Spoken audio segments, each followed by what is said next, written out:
Pinalayas mo ako ng walang dala dahil akala mo ikaw ang nagpapakain sa akin. Sa mismong araw na nagluluksa ako, nagdiriwang kayo gamit ang sarili kong pera. Sampal, sumbat, at pagtaboy. Iyan ang iginanti ng lalaking pinangakuan ko ng walang hanggang pag-ibig. Ngunit ang hindi nyo alam, sa pagbagsak ng pinto, isinara ko rin ang gripo ng inyong karangyaan. Handa na ba kayong luhuran ang babaeng tinawag ninyong basahan? Kung hindi dahil sa akin, baka namamalimos ka pa rin sa kalsada. Matuto kang tumanaw ng utang na loob, Althea. Tandaan mo, wala kang kwenta kung wala ako. Ang mga salitang iyon ay tumama kay Althea na tila mga punyal na gawa sa yelo. Isang mahapding kagat ng init ang gumuhit sa kanyang daliri nang aksidenteng madikit ang kanyang balat sa pinakabakal ng plansa. Ngunit hindi siya dumaing. Mas matindi ang pagkapaso ng kanyang kaluluwa. Habang binibigkas ng kanyang asawang si Ramil ang mga mapanghamak na salitang iyon, maingat at matiyaga niyang pinaplansa ang mamahaling selyang polo nito.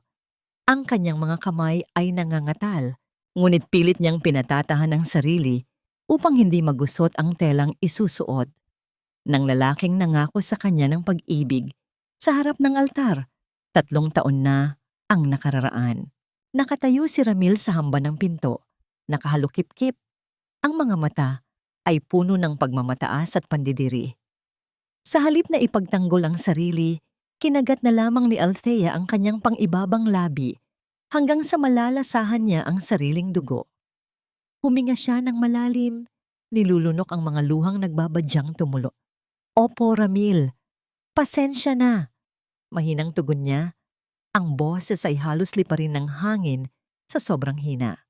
Isang mapaklang na ngiti ang sumilay sa mga labi ng lalaki bago ito tumalikod at umalis ng walang lingon-likod. Naiwan si Althea sa loob ng malawak ngunit napakalamig na silid.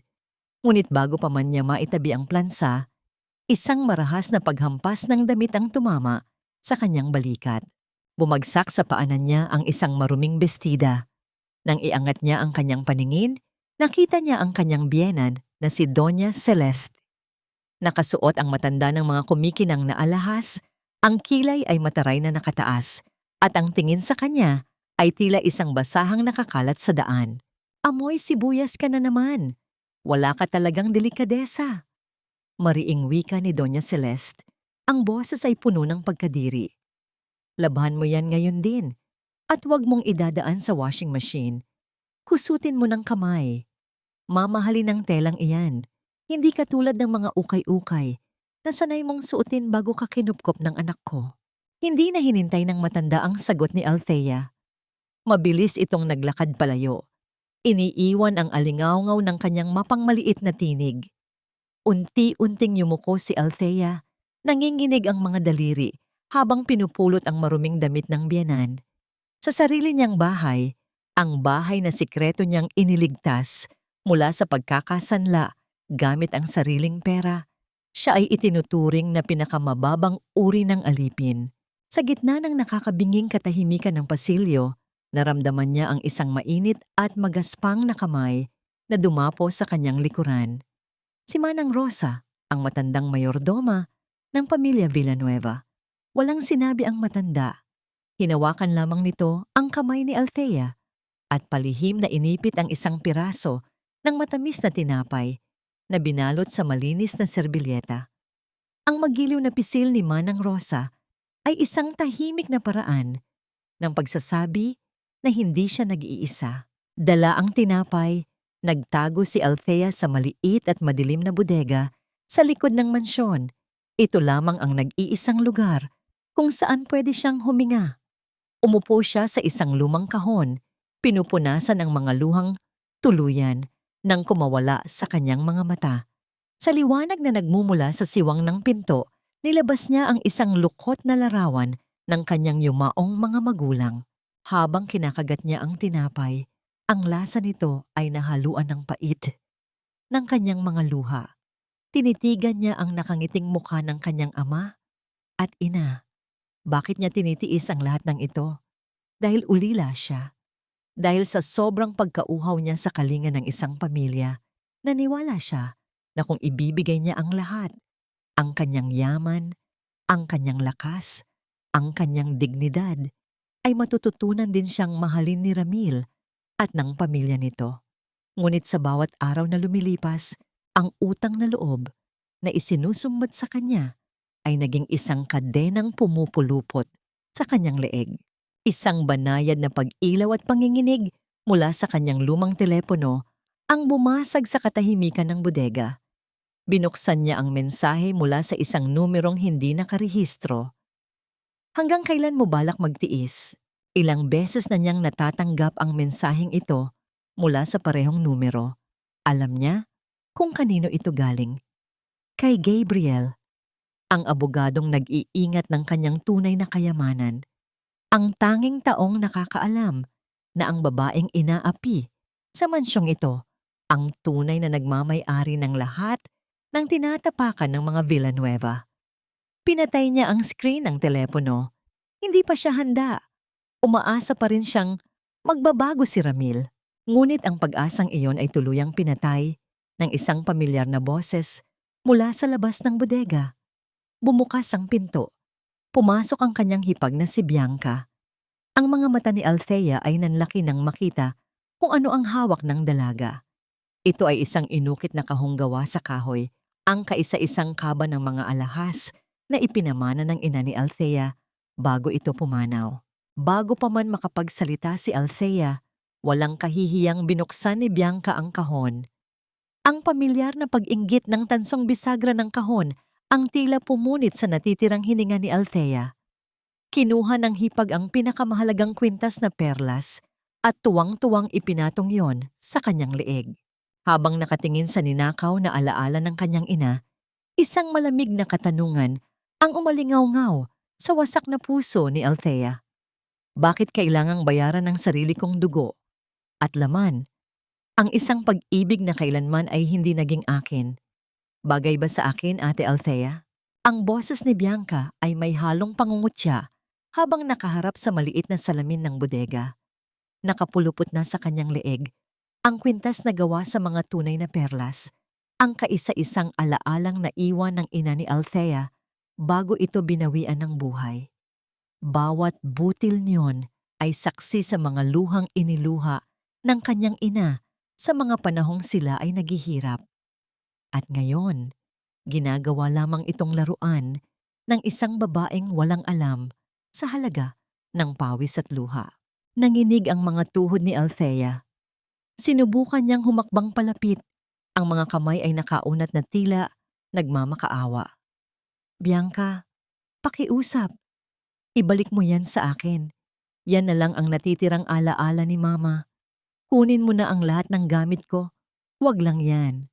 Humarap si Bianca. Pinagmasdan si Althea mula ulo hanggang paa nang may matinding pandidiri. Exaggerated ka naman masyado, ate. Pamabayad mo na to sa upa mo rito sa mansyon. 3 taon ka nang palamunin ni Kuya. Baka nakakalimutan mo. Isa pa, hindi babagay sa murang damit mo ang ganito kamahal na alahas. Sayang lang. Kasabay ng pag-init ng sulok ng mga mata ni Althea, bumukas ng maluwang ang pinto ng bodega. Pumasok si Ramil. Salubong ang mga kilay dahil sa ingay. Tila nakakita ng kakampi si Althea. Mabilis siyang lumapit sa asawa, hinawakan ang braso nito ng mahigpit. Ramil, sabihan mo naman ang kapatid mo. Kinuha niya ang kwintas ng ina ko. Mahalagang mahalaga iyon sa akin. Inaasahan niyang ipagtatanggol siya ng lalaking pinangakuan niya ng buhay. Ngunit sa halip na suwayin ng kapatid, marahas na iwinaksi ni Ramil ang kamay ni Althea. Ang kanyang mga mata ay nanlilisik sa inis. My God, Althea, ano na naman bang problema mo? Bulyaw ni Ramil.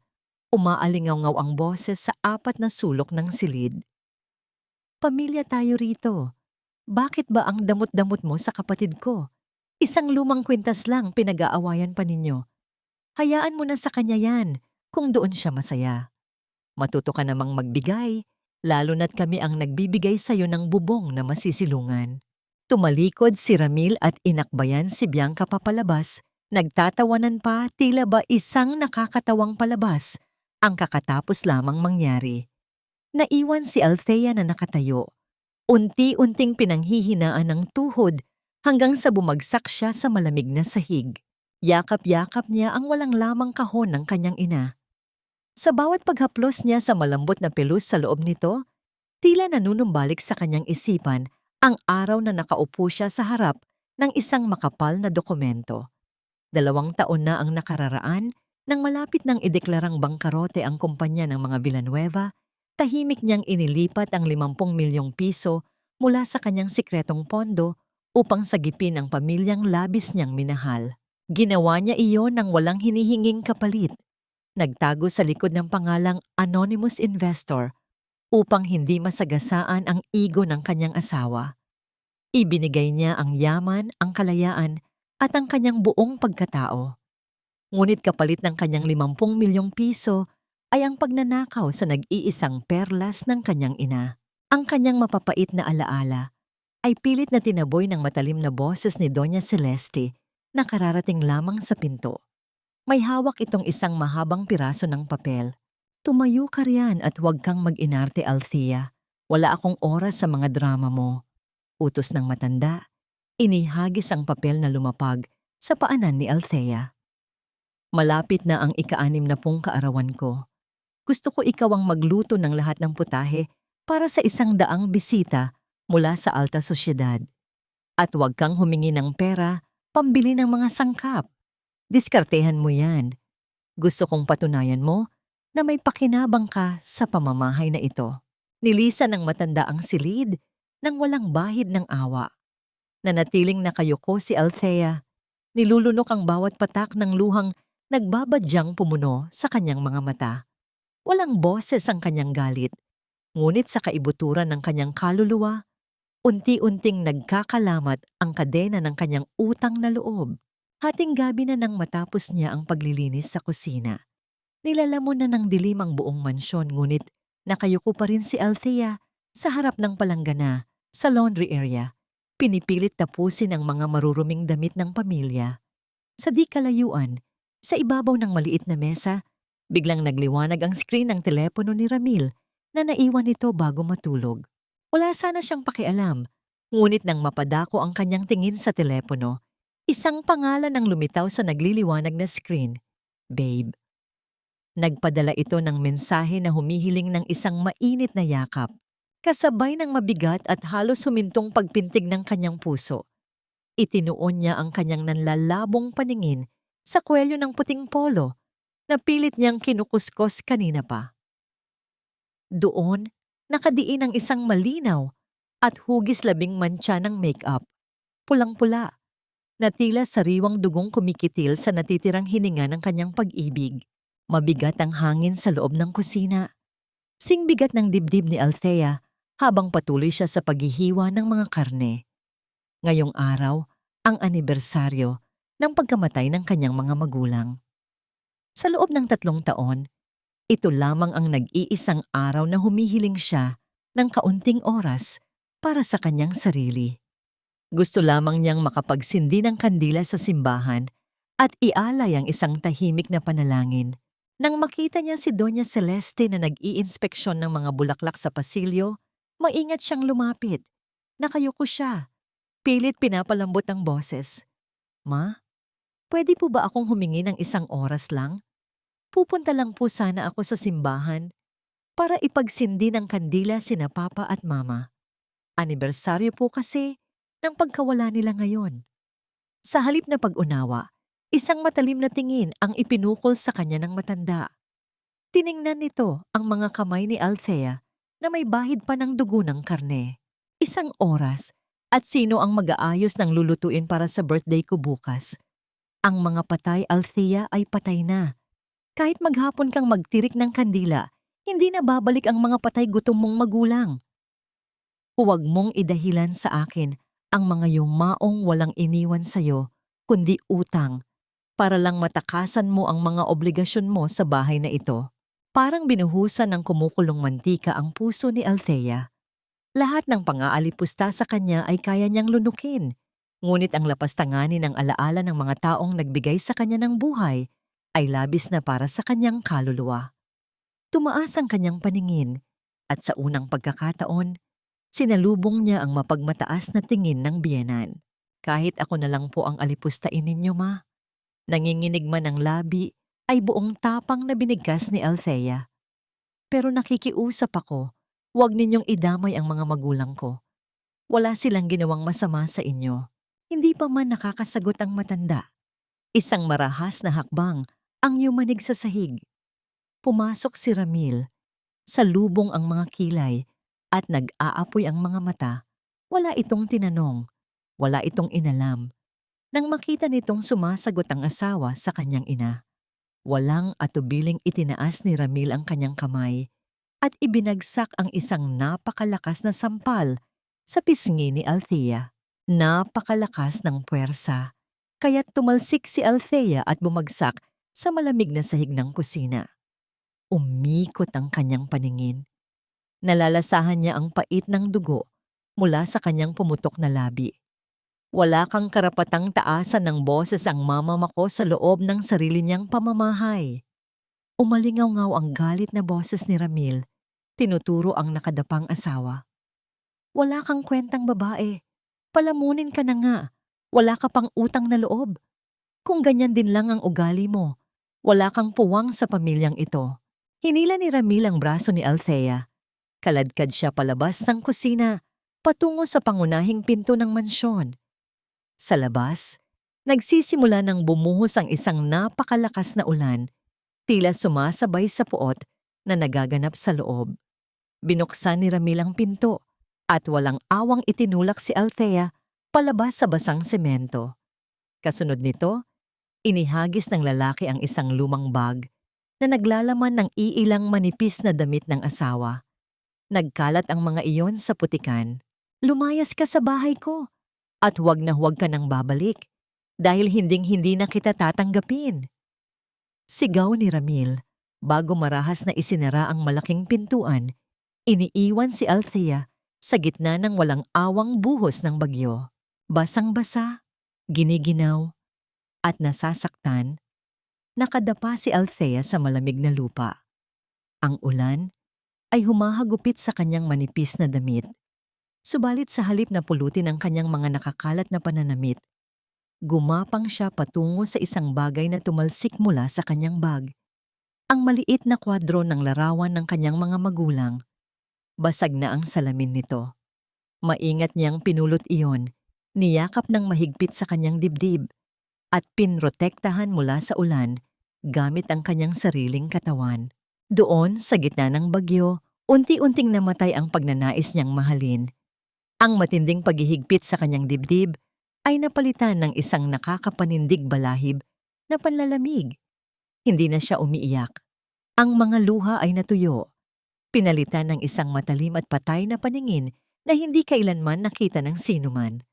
Sa dulo ng madilim at basang eskinita, isang itim na sasakyan ang nakaparada. Ang mga ilaw nito ay panandaliang umiiklap, tila naghihintay ng hudyat sa gitna ng pag-ulan. Mabagal na tumayo si Althea.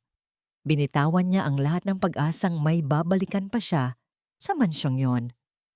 Mula sa bulsa ng kanyang basang palda, inilabas niya ang kanyang lumang telepono. Basag ang screen nito, ngunit sapat na upang makita niya ang kaisa-isang numerong hindi niya tinawagan sa loob ng 3 taon. Pinindot niya ang tawag. Idinikit niya ang malamig na aparato sa kanyang tainga. Pinakikinggan ang mahaba at walang katapusang pagtunog na naghihintay ng kasagutan. Handang ibagsak ang sumpang babago sa buhay ng mga taong nagtapon sa kanya sa putikan. Ang malamig na ulan ay patuloy na bumabayo sa nakayukong bulto ni Althea nang huminto ang isang pamilyar na itim na sasakyan sa kanyang harapan. Ang mga ilaw nito ay tumago sa dilim ng eskinita na sinusundan ng pagbukas ng pinto.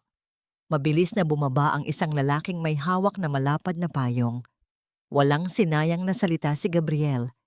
Nang makita niya ang kalunos-lunos na kalagayan ng babaeng matagal na niyang pinoprotektahan mula sa malayo, isang matinding kirot ang gumuhit sa kanyang mga mata.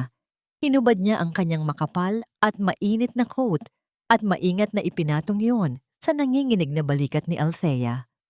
Ang amoy ng kape at mamahaling pabango mula sa tela ay tila isang mainit na yakap na humigop sa ginaw ng gabi.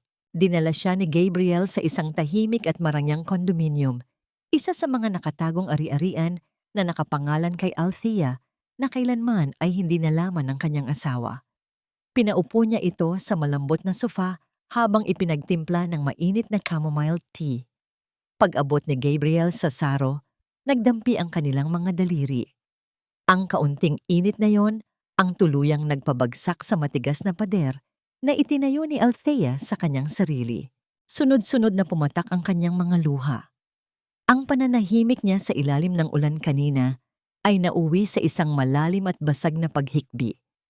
Wala siyang narinig na panunumbat o pangaral mula kay Gabriel. Umupo lamang ang lalaki sa mababang mesa sa kanyang harapan. Dahan-dahang idinampi ang palad sa kanyang likuran at bumulong ng mga salitang matagal na niyang inaasam marinig mula sa isang kapamilya. Umiyak ka lang. Nandito na ako. Ligtas ka na. Ang paggalang at pag-iingat na ipinapakita ni Gabriel ay isang napakalaking sampal sa katotohanang ang mismong asawa niya ang nagtapon sa kanya sa kalsada. Makalipas ang ilang sandali, unti-unting humupa ang pagyanig ng balikat ni Althea. Pinunasan niya ang kanyang mga pisngi. Nang iangat niya ang kanyang paningin, wala na ang maamong asawang handang maging alipin para lamang mahalin. Isang malamig at matapang na babae ang pumalit. Tinitigan niya si Gabriel ng diretso sa mga mata. Gabriel, tapos na ang pagiging martir ko, mariing wika ni Althea. Ang tinig ay matatag at walang bahid ng pag-aalinlangan. Bawiin mo ang lahat ng sa akin. I-freeze mo ang lahat ng bank accounts ng mga Villanueva na konektado sa pondo natin. Alisin mo ang proteksyon sa kumpanya ni Ramil at ihanda mo ang mga dokumento para mabawi ang titulo ng mansyon. Hayaan mong maranasan nila kung paano ang mawalan ng lahat.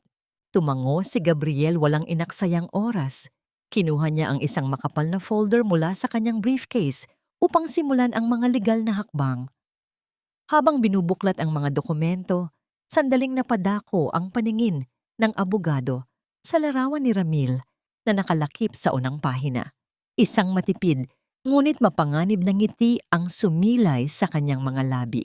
May kislap sa mga mata ni Gabriel na nagpapahiwatig na matagal na niyang hinihintay ang pagkakataong ito upang durugin ang lalaking nanakit sa nag-iisang babaeng itinatangi niya. Kinaumagahan, sa kabilang bahagi ng syudad, tila walang anumang bagyong nagdaan sa buhay ng mga Villanueva. Nasa loob ng isang mamahaling flower shop si Doña Celeste, taas noong nag-aabot ng utos para sa mga aangkating rosas na gagamitin sa kanyang engranding kaarawan kinabukasan.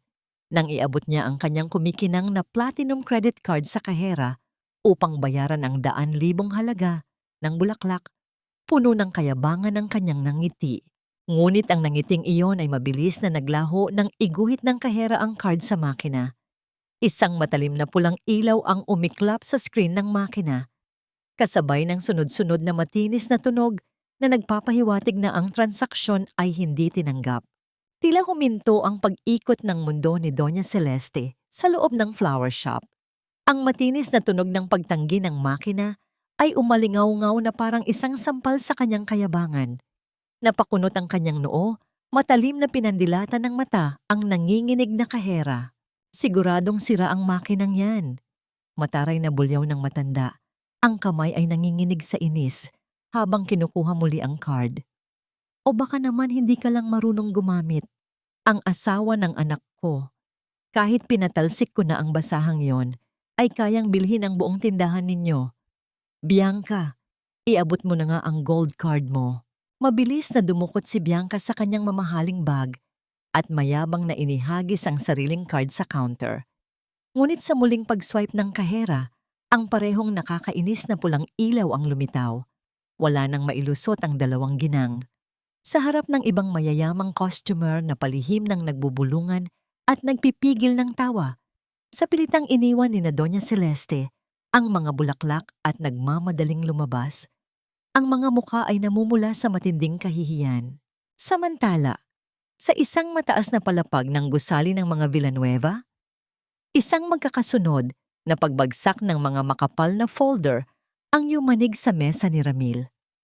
Nanlilisik ang kanyang mga mata habang binabasa ang mga dokumentong inilatag ng kanyang Chief Financial Officer, ang bangko na inaasahan niyang magbibigay ng bagong pautang para masalba ang kumpanya ay biglaang umatras. Ang dahilan, ang pinakamalaking anonymous investor na siyang nagsisilbing garantiya ng kanilang yaman ay biglaang hinugot ang lahat ng pondo at tuluyang tinanggal ang proteksyon sa kumpanya. Nanginig sa galit at takot si Ramil. Walang awang sinisi niya ang kanyang mga tauhan. Pilit itinatanggi ang katotohanang nakasabit na sa bingit ng pagkabangkarote ang kanyang imperyo. Sa kanyang makitid na pag-iisip, umuwi siya sa mansyon na pagod at mainit ang ulo.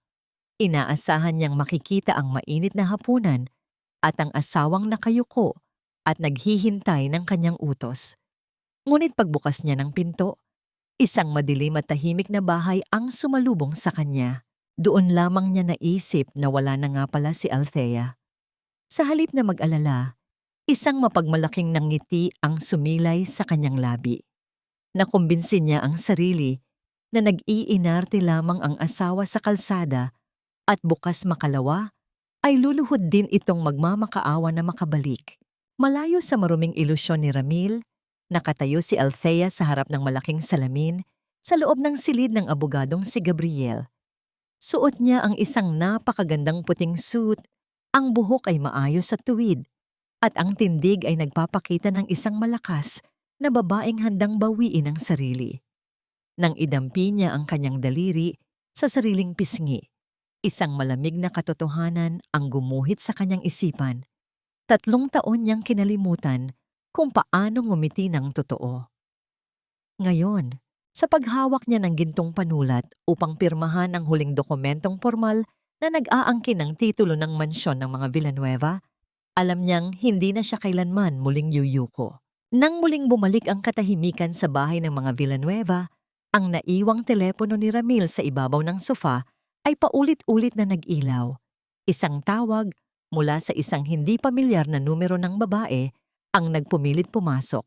Kasunod ang mensaheng nagtatanong kung nabili na ba nito ang ipinangakong business class ticket patungong Paris. Hindi napansin ni Ramil ang tawag na yon. Abusado at pabaya, umakyat siya sa kanyang silid upang matulog.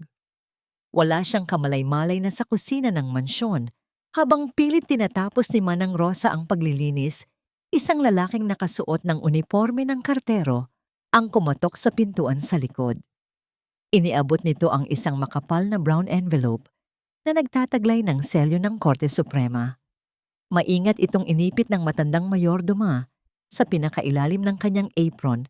Pilit na ikinukubli mula sa paningin ni na Doña Celeste, tahimik na sumusunod sa isang lihim na bilin mula sa tunay na reyna ng pamamahay, na puno ng nakakabinging musika ng orkestra at amoy ng mga imported na rosas, ang kabuuan ng mansyon ng mga Villanueva.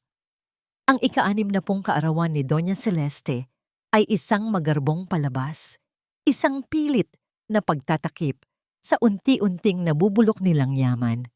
Nakasuot ng isang kumikinang na asul na gown, taas noong nilibot ng matanda ang mga mesa ng kanyang mga panauhin na pawang mga politiko at kilalang negosyante. Bawat tawa niya ay artipisyal, bawat pagmamayabang ay isang desperadong hakbang upang mapanatili ang ilusyon ng kanilang kapangyarihan. Napakaganda ng inyong bahay, Celeste. Bati ng isang mayamang senyora habang humihigop ng champagne. Pero nasaan ang manugang mo? Nabalitaan kong masyado raw atrasado ang ugali ng babaeng iyon para sa ganitong uri ng pagtitipon. Isang nakakalason na tawa ang pinakawalan ni Doña Celeste. Pinaypayan niya ang sarili, palihim na itinatago ang pagkairita nang maalala ang inutang na pera para lamang matuloy ang handaang ito. Naku, mabuti na lamang at nagising na sa katotohanan ang anak kong si Ramil. Pinalayas na niya ang basahang yun sa pamamahay ko. Hindi na babagay sa aming antas ang isang patay gutom na walang utang na loob. Sa kabilang dulo ng bulwagan, matapang na ipinaparada ni Ramil ang isang batang babae na nakasuot ng masikip na pulang damit. Ipinakikilala niya itong executive assistant sa mga bisita. Ngunit ang mga pasimpleng haplos at malagkit na tinginan nila ay hindi nakalampas sa matang mapanuri ng mga nakakakita. Walang kahihiyang idineklara ni Ramil sa kanyang mga kaibigan na mabilis niyang aayusin ang annulment upang mapalitan ng mas karapat-dapat ang kanyang asawang itinapon sa kalye. Habang nagpapakasaya ang pamilya sa kanilang gawa-gawang kaharian, sa kusina naman ay tahimik na kumikilos si Manang Rosa. Ang matandang mayordoma ay hindi nakasuot ng kanyang pamilyar na apron. Sa halip, dala niya ang isang lumang tampipi na naglalaman ng kanyang iilang personal na gamit. Tiningnan niya ang mga abalang katulong at ang nagkakagulong mga tagapagluto ng may bahid ng awa. Batid niya na ang engrandeng gabing ito ang magiging huling hapunan ng mga sakim. Maingat siyang lumabas sa likurang pinto. Pilit na iniiwasan ang ingay upang hanapin ang isang ligtas na lugar bago tuluyang bumagsak ang unos. Biglang napatigil ang pag-ikot ng mga nagsasayaw sa gitna ng bulwagan. Ang pansin ng lahat ay nakuha ng nakasisilaw na liwanag mula sa labas ng malalaking salaming bintana. Isang napakahabang itim na kotseng sunod-sunod na ineskortan ng mga nakamotorsiklo ang huminto sa mismong tapat ng malaking pinto ng mansyon. Umugong ang mga bulungan ng mga panauhin. Nanlaki ang mga mata ni Doña Celeste. Mabilis na inayos ang kanyang buhok, kumbinsidong ang dumating ay ang misteryosong bilyonaryong nagligtas sa kumpanya nila noon. Ang tanging taong inaasahan nilang magbibigay ng bagong pondo para sa kanilang nalulubog na negosyo. Tinapik ni Ramil ang balikat ng kanyang kalaguyo, nag-aayos ng kurbata at nagmamadaling lumapit sa pintuan upang sumalubong, handang magpakumbaba at lumuhod kung kinakailangan. Baka sa mukha ng mga gwardiya sa labas, ang matinding kaba habang dahan-dahang binubuksan ang malaking pinto ng sasakyan. Yumuko sila ng halos sumayad sa lupa, isang antas ng paggalang na hindi kailanman nila ipinakita sa pamilya Villanueva. Unti-unting bumukas ang malalaking pinto ng mansyon na gawa sa inukit na kahoy. Ang ingay ng pag-uusap at ang malambing na tugtog ng orkestra ay biglang naputol ng tuluyan. Ang tanging naririnig lamang sa loob ng malawak na bulwagan ay ang matalas at maautoridad na paglapat ng mga takong sa makintab na marmol na sahig. Bawat hakbang ay tila isang pagbilang bago ang isang pagsabog. Isang babae ang naglalakad papasok. Nakasuot siya ng isang perpektong puting suit na nagpapatingkad sa kanyang kapangyarihan. Ang mukha ay natatakpan ng isang manipis na itim na lambong na nakakabit sa kanyang sombrero. Sa kanyang tabi ay naglalakad ang isang matangkad na lalaking may bitbit na makapal na itim na briefcase. Ang abogadong si Gabriel, ang tingin ay kasing lamig ng yelo. Tumayo si Ramil sa kalagitnaan ng bulwagan, hindi makahinga. Pinipilit aninagin ang pamilyar na bulto sa likod ng itim na lambong, habang ang buong pamilya Villanueva ay nanigas sa matinding pagkalito at hindi maipaliwanag na kaba. Ang bawat hininga sa loob ng malaking bulwagan ay tila naglaho ng dahan-dahang itaas ng babae ang kanyang kamay upang alisin ang manipis na itim na lambong na nakatabing sa kanyang mukha. Sa ilalim ng liwanag ng naglalakihang mga chandelier, tumambad ang mukha ni Althea, ngunit hindi ito ang Althea na kilala nila. Wala na ang takot sa kanyang mga mata, wala na ang bahid ng pagod. Ang kanyang kagandahan ay tila isang matalim na espada na humihiwa sa hangin. Isang nakakabinging katahimikan ang bumalot sa buong mansyon. Ang mga baso ng champagne na hawak ng mga panauhin ay nanatili sa ere, at ang musika ng orkestra ay tuluyang huminto ng walang hudyat. Nilapitan siya ni Ramil. Ang mukha ay namumula sa pagitan ng gulat at matinding galit. Anong karapatan mong magpakita rito, Althea? Bulyaw ni Ramil, pilit na itinatago ang kanyang kaba sa harap ng kanyang mga kaibigan. Pinalayas na kita. Wala kang lugar sa pagtitipong ito. Guards, ilabas ang babaeng ito ngayon din. Ngunit walang gwardiyang gumalaw. Sa halip, ang mga ito ay nanatiling nakatayo sa gilid, nakayuko ang mga ulo bilang tanda ng paggalang sa babaeng kakarating lang. Humakbang pasulong si Gabriel. Inilagay ang kanyang katawan sa pagitan ni Ramil at Althea at inilabas ang isang makapal na asul na folder mula sa kanyang briefcase. Mawalang galang na. Ginang Villanueva at Ginoong Ramil. Malamig na simula ni Gabriel. Ang kanyang boses ay umaalingaw-ngaw sa bawat sulok ng selyadong silid. Hindi kayo ang nagmamay-ari ng gabing ito at lalong hindi ninyo pag-aari ang pamamahay na ito. Narito kami upang ipatupad ang utos mula sa korte. Ang lahat ng bank accounts ng pamilya Villanueva ay formal nang na-freeze dahil sa hindi pagbabayad ng mga utang sa kumpanya. At ang mansyong ito, ang titulong hawak ninyo ay wala ng bisa.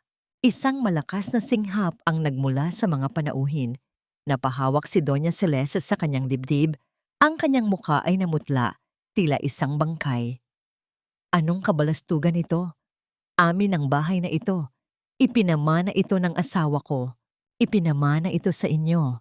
Ngunit isinanla ninyo ito sa bangko 2 taon na ang nakararaan upang isalba ang inyong maluhong pamumuhay. Paliwanag ni Gabriel habang isa-isang inilalapag ang mga dokumento sa mesa na puno ng pagkain. Ang anonymous investor na bumili ng inyong utang at kumuha ng titulo ng mansyon ay walang iba kundi si Ginang Althea Villanueva. Sa madaling salita, kayo ay mga nangungupahan lamang sa bahay na pag-aari ng babaeng tinawag ninyong basahan. Hindi makapaniwala si Bianca. Galit siyang sumigaw at akmang susugurin si Althea, ngunit napatigil siya. Nang titigan siya ni Althea ng diretsyo, isang tinging puno ng awtoridad na hindi niya kailanman nakita rito. Lumapit si Althea kay Bianca, dahan-dahan at walang pag-aalinlangan. Inabot niya ang leeg ng hipag at marahas, ngunit banayad na hinawakan ng kwintas na perlas na pag-aari ng kanyang ina. Sa isang mabilis na kilos, kinalas ni Althea ang lock niyon. Ito ay sa akin, Bianca. Mahinang wika ni Althea. Ang boses ay kalmado, ngunit may dalang pait. Ang mga bagay na ninakaw ay laging bumabalik sa tunay na nagmamay-ari. Sa gitna ng kahihiyan sa harap ng lahat ng kanilang mga panauhin, ang katawan ni Doña Celeste ay unting nanghina hanggang sa tuluyan itong mawalan ng malay at bumagsak sa sahig. Ang kanyang marangyang gown ay kumalat sa putika ng sarili niyang kahihiyan. Walang sino man sa mga panauhin ang lumapit upang tumulong. Ang mga ito ay nagsimulang mag-alisan, nagbubulungan tungkol sa malaking iskandalo ng pamilya Villanueva. Naiwan si Ramil sa gitna ng malawak na bulwagan. Ang lahat ng kanyang kayabangan ay naglaho. Ang kumpanya niya ay wasak, ang kanyang pamilya ay bagsak, at ang babaeng itinuring niyang walang kwenta ang siyang may hawak ng kanyang kapalaran. Ang tunog ng kanyang mabilis na paghinga ay ang tanging ingay na natitira sa loob ng mansyon. Lumapit siya kay Althea, nanginginig ang mga kamay, at sa harap ng mga natitirang tauhan at ng abogadong si Gabriel, ang mapagmataas na si Ramil ay dahan-dahang lumuhod sa paanan ng kanyang asawa. Ang kanyang mga luha ay pumatak sa makintab na marmol na dati ay akala niya ay sa kanya. Althea, pakiusap, huwag mong gawin ito. Nanginginig niyang pagsusumamo. Boses na tila isang bata na nawawala. Pamilya tayo. Nagkamali ako. Patawarin mo ako. Tiningnan lamang siya ni Althea mula sa itaas. Walang galit sa kanyang mukha. Tanging isang malalim na awa na mas masakit pa kaysa sa anumang sampal. Hindi siya sumagot. Sa halip, tumalikod siya at naglakad papalabas ng mansyon. Ang tunog ng kanyang bawat hakbang ay tila pagtatapos ng isang madilim na kabanata ng kanyang buhay. Tapos na ang palabas, Ramil. Mayroon kayong 24 na oras para kunin ang inyong mga personal na gamit at lisanin ang mansyong ito. Ang boses ni Althea ay malamig at walang bahid ng pag-aalinlangan habang nakatayo siya sa gitna ng nagkalat na mga labi ng pagtitipon. Ang mga bulaklak na kanina ay sumisimbolo ng karangyaan ay tila mga lantang alaala na lamang sa sahig. Si Ramil, na kanina ay nakaluhod, ay dahan-dahang tumayo. Ang kanyang muka ay hindi nakakikitaan ng pagsisisi, kundi ng isang pamilyar na galit at desperasyon. Sinubukan niyang gamitin ang huling sandata na alam niyang tatalab sa asawa, ang pagmamanipula sa kanyang damdamin. Althea, hindi ka ba marunong tumanaw ng utang na loob? Asik ni Ramil, pilit na ibinabalik ang kanyang awtoridad. Nakalimutan mo na ba kung sino ang kumupkop sa iyo noong mamatay ang mga magulang mo? Kung hindi dahil sa pamilya ko, saan ka pupulutin? Isang hamak na ulila ka lang na walang matuluyan. Ngayong nakahawak ka lang ng pera, gaganyanin mo na kami. Hindi ganyan ang pagkakaalam ko sa ugali ng asawa ko. Isang mapait na tawa ang kumawala sa mga labi ni Althea. Humakbang siya palapit kay Ramil, sapat na upang maramdaman ng lalaki ang lamig ng kanyang presensya. Utang na loob? Binayaran ko na yan, Ramil. Binayaran ko yan sa loob ng 3 taon ng pagiging alila sa sarili kong bahay. Binayaran ko yan sa bawat sampal at pang-aalipusta ninyo na hinarap ko ng nakayuko. At higit sa lahat, binayaran ko yan ng 50 milyong piso na kinuha ko sa sarili kong pondo para lang hindi mabulok sa kulungan ang mga tauhan mo at hindi tuluyang mabaon sa utang ang kumpanya mo. 3 taon ng aking buhay at 50 milyon. Sa tingin mo ba ay kulang pa yon para sa pagkupkop na ipinagmamalaki mo? Napaatras si Ramil, hindi makapagsalita. Ang katotohanang ang asawang minaliit niya, ang siyang nagligtas sa kanya, ay tila isang malakas na suntok na nagpatigil sa kanyang mundo. Sa gilid, unti-unting nagkamalay si Doña Celeste. Sa halip na humingi ng tawad, mabilis siyang gumapang patungo sa paanan ni Althea. Hawak-hawak ang krus sa kanyang kwintas. Althea, anak, maghunos dili ka. Ang Diyos ay mapagpatawad. Bilang isang mabuting Kristiyano, kailangan mong magpatawad. Isipin mo ang dangal ng pamilyang ito. Huwag mo kaming itapon sa kalsada. Kasalanan sa langit ang maging mapaghiganti. Bago pa man makasagot si Althea, humakbang pasulong si Gabriel. Inilabas niya ang isang maliit na recorder at ilang mga kopya ng bank ledger. Nakapagtataka na binabanggit ninyo ang pangalan ng Diyos. Doña Celeste, malamig na wika ng abogado. Dahil ayon sa mga dokumentong ito, nagnakaw kayo ng mahigit 10 milyong piso mula sa charity fund na pinamumunuan ninyo para lamang pambayad sa inyong mga luho at sugal.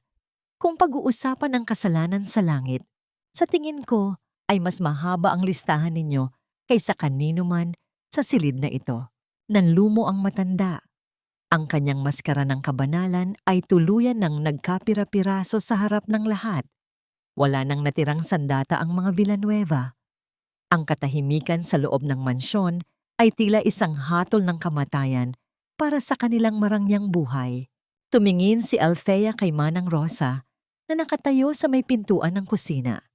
Isang banayad ng ngiti ang ipinadala niya sa matanda. Bago muling ibinalik ang kanyang malamig na tingin kay Ramil. Mula sa kanyang puting suit, kinuha ni Althea ang isang envelope at marahas na inihagis ito sa dibdib ni Ramil. Ang tunog ng pagbagsak ng papel sa sahig ay tila huling hininga ng kanilang pagsasama. Pirmahan mo yan, Ramil. Utos ni Althea, ang boses ay kasing talim ng labaha. Iyan ang mga dokumento para sa ating annulment. Pirmahan mo ang paglaya ko o sisiguraduhin kong sa loob ng kulungan kayo magdiriwang ng susunod ninyong kaarawan, kasama ang ebidensya ng pagnanakaw ng iyong ina. Pumili ka. Nakatitig lamang si Ramil sa mga papel na nagkalat sa kanyang paanan. Ang gintong panulat na dati ay ginagamit niya sa pag-utos sa ibang tao, ay tila naging napakabigat sa kanyang mga kamay. Sa unang pagkakataon sa kanyang buhay, naramdaman ni Ramil Villanueva ang tunay na kahulugan ng pagiging walang kwenta. Nang tuluyan ng maisara ang pinto ng mansyon sa likuran nila, tila doon lamang nagkaroon ng pagkakataon si Althea na huminga ng malalim. Ang malamig na hangin ng gabi ay humahalik sa kanyang balat, isang paalala na hindi na siya bilanggo ng mga pader na yon. Sumakay siya sa sasakyan ni Gabriel at sa loob ng ilang minutong biyahe, ang tanging tunog na bumabalot sa kanila ay ang mahinang pag-andar ng makina at ang tibok ng kanyang sariling puso na unti-unti nang kumakalma. Dinala siya ni Gabriel sa isang marangyang kondominium na matagal na niyang inihanda para sa paglaya ni Althea.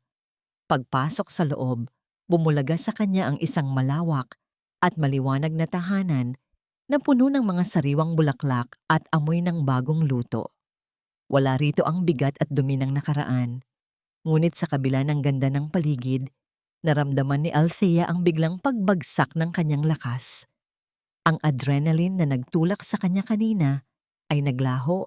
Iniiwan ang isang katawang pagod na pagod at pusong puno ng mga sugat na ngayon pa lamang magsisimulang maghilom. Nanginginig ang kanyang mga kamay habang nakaupo sa sofa. Hindi nagtagal, lumapit si Gabriel na may dalang isang mangkok ng mainit na sinigang na hipon.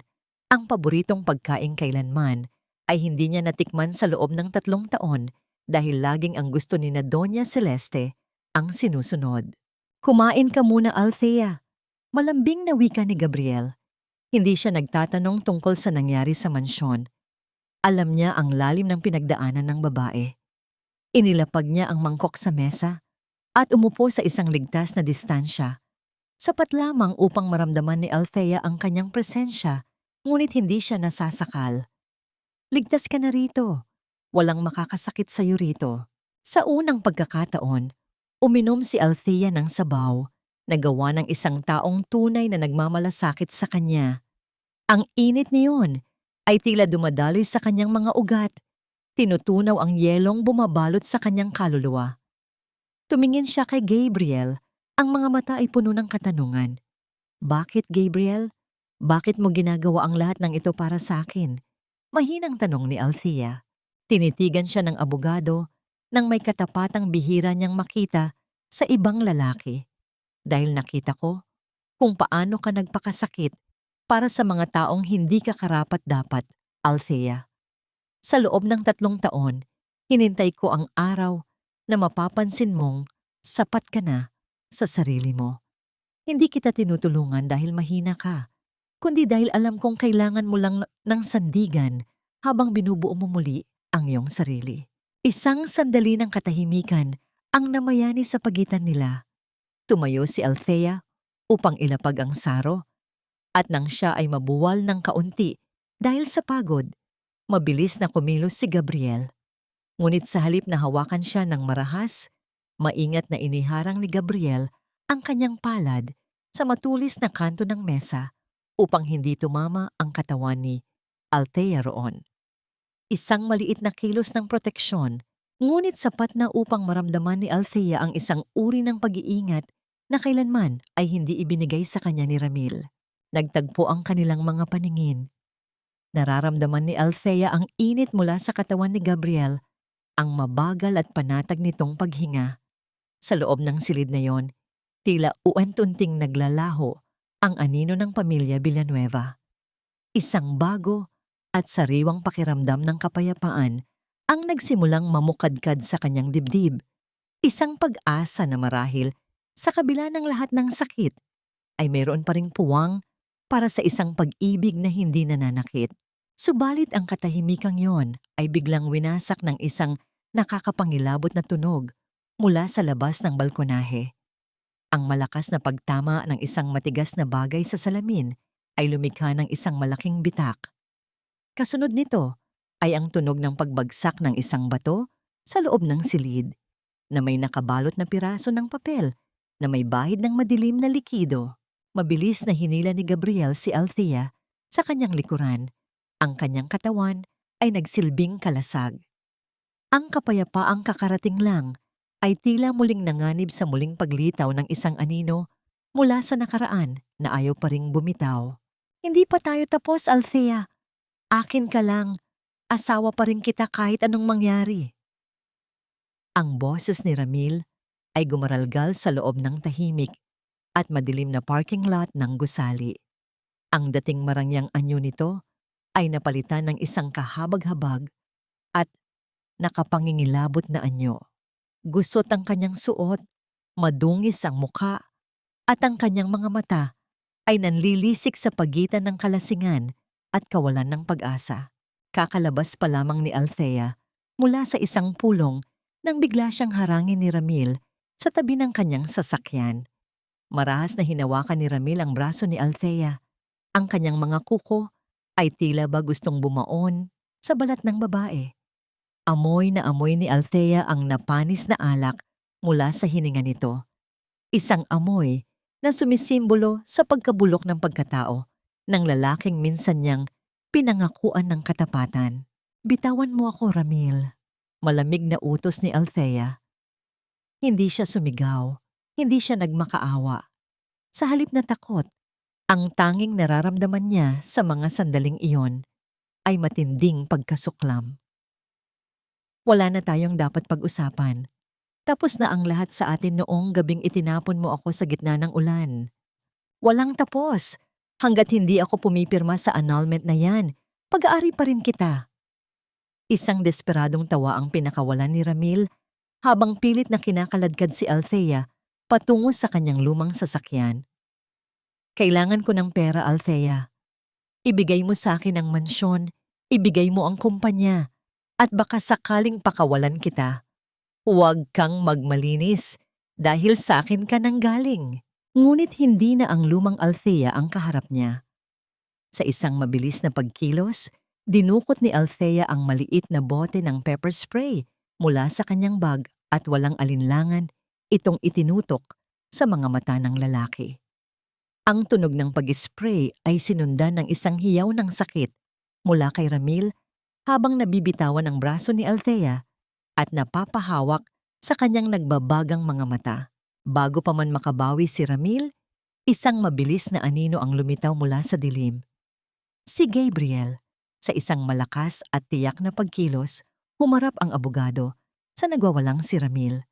Ang tunog ng pagtama ng kamao ni Gabriel sa panga ni Ramil ay tila isang hatol na nagpatumba sa huli sa matigas na semento. Walang labis na karahasan, isang sapat na hampas lamang upang pigilan ang panganib. Mabilis na nilapitan ni Gabriel si Althea. Sa gitna ng kaguluhan, naramdaman ni Althea ang dalawang malakas na braso na bumalot sa kanyang katawan. Hindi ito isang yakap ng pag-aari, kundi isang yakap ng pagkalinga. Naramdaman ni Althea ang mabilis na pagtibok ng puso ni Gabriel sa kanyang likuran, ang panginginig ng mga kamay ng lalaki na tila ba ito ang mas natatakot sa nangyari. Salamat sa Diyos! Ligtas ka! Bulong ni Gabriel.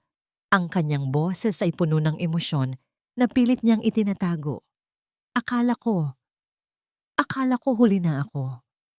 Sa sandaling iyon, habang nakasandal ang ulo ni Althea sa dibdib ni Gabriel, naramdaman niya ang isang uri ng proteksyon na hindi kailanman ibinigay sa kanya sa loob ng 3 taon. Ang katahimikan ng parking lot ay bumasag lamang nang dumating ang mga pulis upang dakpin ang nagpupumiglas at sumisigaw na si Ramil. Makalipas ang ilang oras sa loob ng presinto, nakaupo si Ramil sa likod ng rehas. Ang kanyang mukha ay may pasa. Ang kanyang mga mata ay puno ng puot. Nang iabot sa kanya ng isang opisyal ang mga dokumento ng annulment para sa huling pagkakataon, isang mapanganib at mapangasar na ngiti ang sumilay sa kanyang mga labi. Hindi ko ito pipirmahan. Wika ni Ramil, ang boses ay puno ng kamandag habang tinititigan si Althea na nakatayo sa labas ng rehas kasama si Gabriel. Mabulok man ako rito, mananatili kang nakatali sa akin. Maghihintay ka ng 10 taon, Althea. Sisiguraduhin kong sa bawat gabi ng buhay mo, maaalala mong asawa mo pa rin ang isang kriminal na tulad ko. Hindi ka kailanman magiging malaya para sa lalaking yan. Ang tunog ng pagtapon ni Ramil ng panulat sa sahig ay umalingaw-ngaw sa loob ng malamig na presinto. Isang hamon na muling naglagay ng anino sa inaasam na kalayaan ni Althea. Ang bawat tunog ng sapatos sa makintab at malamig na marmol na sahig ng korte ay tila isang mabagal na pagbilang sa nalalabi pang oras ng pagkakagapos ni Althea. Sa loob ng silid na yon, ang hangin ay mabigat sa tensyon at amoy ng mga lumang pahina ng batas. Nakaupo si Althea sa likod ng mesa ng kanyang abogado. Ang kanyang likod ay tuwid. Ang kanyang mga kamay ay magkadikit sa ibabaw ng kanyang kandungan. Sa kabilang panig, nakaupo si Ramil kasama ang kanyang abogado. Suot ang isang sadyang gusot na barong upang magmukhang biktima ng pang-iiwan at kawalan ng katarungan. Nagsimula ang pagdinig sa isang matalim na atake mula sa panig ni Ramil. Ang kanyang abogado ay tumayo at buong pangungutya na inilarawan si Althea bilang isang mapagpanggap na asawa na nilihim ang kanyang tunay na yaman upang manipulahin ang kanyang asawa at ang pamilya nito. Iginiit nila na ang lahat ng ginawa ni Althea, ang pagbili sa mansyon at ang pag-freeze sa mga account, ay isang malupit na plano ng paghihiganti na walang legal na basehan. Ang aking kliyente ay isang biktima ng abandonment. Pahayag ng abogado ni Ramil, ang boses ay puno ng gawa-gawang pait. Iniwan siya ng kanyang asawa sa gitna ng hirap. Kinuha ang lahat ng kanyang pag-aari. At ngayon, ay pilit siyang kinukulong sa isang kasunduang hindi makatarungan. Ang annulment na ito ay hindi bunga ng pagkasira ng relasyon, kundi bunga ng kasakiman ng isang babaeng nagtago sa likod ng kanyang pera. Tumingin si Ramil kay Althea nang may mapang-aping na ngiti. Tila ba sigurado na siya na ang nananalo sa labanang ito? Ngunit nanatiling kalmado si Althea. Hindi siya kumukurap. Hindi siya tumutugon sa mga kasinungalingan. Sa halip, marahan niyang tinapik ang braso ni Gabriel. Isang senyales na handa na sila. Tumayo si Gabriel. Ang kanyang boses ay malamig at may awtoridad na tila isang dambuhalang pader na hindi matitibag. Your Honor, narito kami hindi upang makipagtalo sa mga emosyong gawa-gawa lamang. Narito kami upang ipakita ang katotohanang pilit ibinabaon ng kabilang panig. Inilabas ni Gabriel ang isang maliit na memory drive at ipinakita sa malaking screen ng korte ang isang serye ng mga video at audio recordings. Ang unang narinig sa loob ng tahimik na silid ay ang boses ni Ramil mula sa dashcam ng kanilang sasakyan. Mga salitang puno ng mura. Serye ng mga panlalait kay Althea at ang malinaw na tunog ng isang sampal na sinundan ng paghikbi ng babae. Sumunod ang mga larawan ni Ramil kasama ang kanyang kabit sa iba't ibang okasyon. Ginagastos ang perang akala niya ay galing sa sarili niyang kumpanya, ngunit sa katotohanan ay galing sa pondo ni Althea. Ito ang mukha ng kanilang pagsasama, Your Honor. Mariing wika ni Gabriel habang ang bawat tao sa korte ay nakikita ang tunay na kulay ni Ramil. Isang pagsasama na binuo sa panlilinlang, karahasan, at pagnanakaw ng dignidad. Ang aking kliyente ay hindi lamang asawa. Siya ang naging biktima ng sistematikong pagmamaltrato sa loob ng 3 taon. Ang kumpanya na sinasabi nilang ninakaw ay matagal nang bangkarote, kung hindi dahil sa lihim na pagliligtas ni Ginang Villanueva. Ang mukha ng hukom ay unti-unting nagbago mula sa pagiging neutral patungo sa matinding pagkainis habang pinapanood ang ebidensya. Tiningnan niya si Ramil ng may matinding pandidiri. Kahit ang abogado ni Ramil ay napayuko, hindi na magawang ituloy ang kanilang mga argumentong wala ng saysay. Nang dumating ang sandali ng pagbaba ng hatol, ang tanging maririnig sa loob ng silid ay ang mabigat na paglapat ng kahoy na martilyo sa ibabaw ng mesa ng hukom. Ang tunog niyon ay tila isang pagsabog na nagpapalaya sa bawat himaymay ng pagkatao ni Althea. Base sa lahat ng ebidensyang ipinakita, ang korte ay formal na iginagawad ang annulment ng kasal ni na Althea at Ramil Villanueva. Pahayag ng hukom, ang boses ay umaalingaw-ngaw sa bawat sulok ng korte. Idinedeklara ring walang bisa ang anumang paghahabol ni Ramil Villanueva sa mga ari-ari ang nakapangalan kay Althea. Dagdag pa rito, ang korte ay naglalabas ng warrant para sa imbestigasyon ng karahasan sa tahanan laban sa nasasakdal. Nang marinig ang hatol, tila nawalan ng buto ang katawan ni Ramil at napaupo siya sa kanyang upuan. Ang mukha ay putla, tila isang bangkay. Sa wakas, ang 10 taon na banta niya ng pagkakagapos ay naging 1 segundo lamang ng pagbagsak. Tumayo si Althea, hindi upang sulyapan ang talunang si Ramil, kundi upang harapin ang liwanag na nagmumula sa pintuan ng korte. Nang lumabas siya, sinalubong siya ng mainit na sikat ng araw at ng banayad na simoy ng hangin. Sa unang pagkakataon sa loob ng mahabang panahon, ang bawat hininga niya ay hindi na galing sa isang bilanggo, kundi mula sa isang babaeng sa wakas ay malaya na. Sa labas ng korte, hinawakan ni Gabriel ang kamay ni Althea sa harap ng mga nagkakagulong mamamahayag. Ang init ng palad ng lalaki ay isang tahimik na pangako. Isang pangako na ang bawat hakbang niya mula ngayon ay hindi na niya gagawin ng mag-isa. Ang mga mata ni Althea ay pumikit ng bahagya. Dinaramdam ang kalayaang kay tagal niyang ipinaglaban, habang ang anino ng nakaraan ay tuluyan ng nilalamon ng paparating na bagong umaga. 1 taon na ang lumipas. Ang bawat araw na nagdaan ay tila isang dahan-dahang paghabi ng bagong kulay sa isang telang dati ay puno ng mantsa at punit. Hindi na si Althea ang babaeng laging nakayuko at natatakot sa sariling anino. Ngayon, nakatayo siya sa dalampasigan. Ang kanyang mapulang manipis na damit ay sumasabay sa banayad na ihip ng hangin, isang simbolo ng buhay at alab na muling nag-apoy sa kanyang pagkatao. Sa tabi niya, tahimik na naglalakad si Gabriel.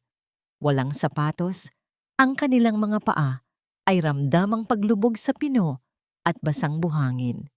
Ang marahang paghampas ng mga alon sa pampang ay lumilikha ng isang payapang himig na tila nagpapatulog sa mga alaala ng bagyo at lumbay. Pinanood ni Althea ang paglubog ng araw, kung paano hinalikan ng kulay kahel na langit ang madilim na asul na karagatan. Salamat sa pagdadala sa akin dito, Gabriel. Mahinang wika ni Althea. Ang kanyang mga mata ay nagnining-nining sa ilalim ng huling sinag ng araw. Sa unang pagkakataon, sa loob ng mahabang panahon, hindi ako natatakot sa darating na gabi. Tumigil sa paglalakad si Gabriel at humarap sa kanya. Ang tingin ng lalaki ay laging may dalang init. Isang uri ng init na hindi nakakapaso, kundi nagbibigay ng lakas. Inabot niya ang kamay ni Althea. Ang kanyang mga daliri ay marahang pumasok sa pagitan ng mga daliri ng babae. Ramdam ni Althea ang magaspang, ngunit matipunong palad ni Gabriel, ang pagpintig ng buhay na tila ba sinasabing handa itong maging kuta niya kailanman. Hindi mo na kailangang matakot, Althea, tugon ni Gabriel. Ang kanyang boses ay tila isang malambot na pilus sa pandinig. Ang gabi ay hindi na panahon ng pagtatago para sa'yo. Panahon na ito ng pagpapahinga sa piling ng taong tunay na nagpapahalaga sa'yo. Dahan-dahang itinaas ni Gabriel ang kanyang kabilang kamay at hinawi ang isang lanta ng buhok na hinipan ng hangin sa mukha ni Althea. Ang kanyang mga daliri ay saglit na dumapi sa pisngi ng babae, isang dampi na puno ng pag-iingat at respeto. Sa sandaling iyon, ang distansya sa pagitan nila ay tila naglaho. Nararamdaman ni Althea ang bawat hininga ni Gabriel, ang amoy ng dagat na humahalo sa pamilyar na bango ng lalaki. Yumuko ng bahagya si Gabriel at idinampi ang kanyang mga labi sa noo ni Althea. Isang matagal at taimtim na halik na tila isang panata ng katapatan. Pagkatapos ay dahan-dahang bumaba ang kanyang mukha hanggang sa ang kanilang mga noo ay magkadikit. Sa gitna ng dapit hapon, ang kanilang mga anino ay naging isa sa ibabaw ng buhangin. Salamat at hinayaan mo akong mahalin ka, Althea, bulong ni Gabriel bago tuluyang ilapat ang kanyang mga labi sa mga labi ni Althea. Isang halik na hindi nagmamadali. Isang halik na hindi naghahanap ng pagmamay-ari, kundi isang pag-aalay ng buong pagkatao. Sa sandaling iyon, ang lahat ng pait ng nakaraan, ang mga sampal, ang mga panlalait, ang mga gabing puno ng luha, ay tila tuluyan ng inanod ng dagat. Ang tanging natira ay ang init ng yakap ni Gabriel at ang katotohanang sa wakas, natagpuan na ni Althea ang pag-ibig na hindi kailanman nagbibigay ng pangamba. Habang dahan-dahang naglalaho ang liwanag ng araw, ang dalawa ay nanatiling magkayakap. Ang kanilang mga puso ay tumitibok ng may iisang ritmo sa ilalim ng unang bituin na sumilip sa langit. Isang bagong simula na binuo sa paggalang at isang bukas na puno ng pangakong wala ng luha ang muling dadaloy dahil sa sakit. Subalit sa gitna ng kanilang kaligayahan, sa kabilang bahagi ng syudad, ang gulong ng tadhana ay patuloy sa pag-ikot para sa mga taong minsang naging bagyo sa buhay ni Althea. Sa isang madilim at tumutulong bubong ng isang barong-barong, ang huling hininga ng karangyaan ng mga Villanueva ay tuluyan ng naglalaho sa dilim. Ang bawat patak ng tubig mula sa butas-butas na bubong ay tumatama sa kinakalawang na timba na lumilikha ng isang mabagal at nakalulunos na ritmo sa loob ng maliit na barong-barong. Sa isang madilim na sulok, nakaupo si Doña Celeste sa isang lumang kahoy na silya. Ang kanyang dating kumikinang na mga alahas ay napalitan na ng isang kupas at maruming duster. Hawak-hawak niya ang isang piraso ng matigas na tinapay. Ang kanyang mga mata ay tulala sa kawalan habang pilit na inaalala ang mga gabing siya ay nagsisilbi ng pinakamahalagang alak sa loob ng kanyang mansyon. Ngayon, ang tanging amoy na bumabalot sa kanya ay ang amoy ng napanis na pagkain at ang banta ng darating na baha. Sa isang masikip na karinderya sa kabilang kalsada, abala si Bianca sa pagpupunas ng mga madulas na mesa. Ang kanyang mga kamay na dati ay pinuputikan lamang ng mamahaling cream ay magaspang na ngayon at puno ng sugat mula sa paghuhugas ng mga naglalakihang kaldero. Isang bastos na customer ang sumigaw sa kanya dahil sa maling order at sa isang mabilis na pagkilos, sinabuyan siya nito ng malamig na tubig sa mukha. Nanigas si Bianca. Ang bawat patak ng tubig sa kanyang pisngi ay tila isang paalala sa bawat baso ng tubig na itinapon niya noon sa mukha ni Althea. Walang siyang magawa, kundi ang yumuko at humingi ng paumanhin dahil ang isang maling galaw ay nangangahulugan ng pagkawala ng kaisa-isang trabahong bumubuhay sa kanila ng kanyang ina. Sa loob naman ng malamig at madilim na selda, nakaupo si Ramil sa gilid ng kanyang kama. Ang kanyang mga kamay ay magaspang na sa paggawa ng mga mabibigat na trabaho sa loob ng bilangguan. Ang lahat ng kanyang kayabangan ay tuluyan ng nilamon ng 4 na sulok ng kanyang rehas. Sa isang piraso ng lumang pahayagan na nilipad ng hangin patungo sa kanyang paanan, nakita niya ang isang pamilyar na mukha. Si Althea. Nakangiti ito, maayos ang tindig at kasalukuyang binabati dahil sa tagumpay ng kanyang bagong foundation para sa mga biktima ng karahasan sa tahanan. Dahan-dahang iniangat ni Ramil ang kanyang nanginginig na kamay, pilit na hinahawakan ng larawan ni Althea sa likod ng mga rehas.